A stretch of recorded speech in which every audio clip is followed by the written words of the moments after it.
นักศึกษาลาวแข็งหูนานอยู่จีนประสานสามัคคีหักแพงผูกพันดังอ้ายน้องร่วมท้องพ่อแม่เดียวกัน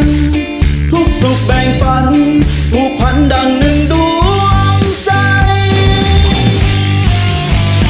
สมาคมนักศึกษาลาวแข็งหูนานดังจำปาบานประสานกินหอมชื่นใจ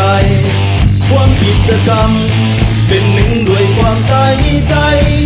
เผยแผ่ขยายวัฒนธรรมของศาสตร์ลาวพวกเขาภูมิใจแท้หนา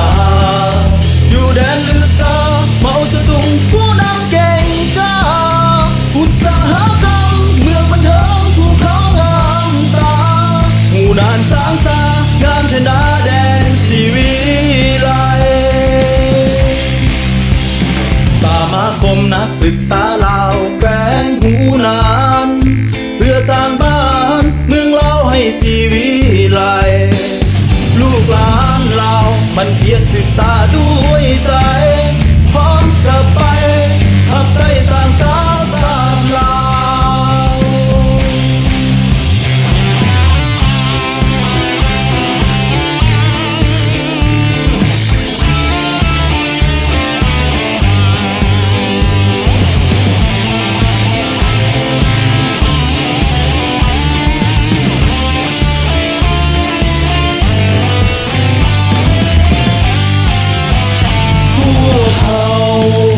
ภูมิใจแท้หนา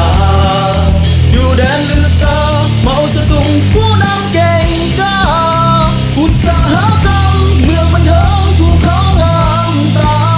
หูนานสร้างสางามชนะแดนชีวิไลสมาคมนักศึกษาลาวแกงหูนาน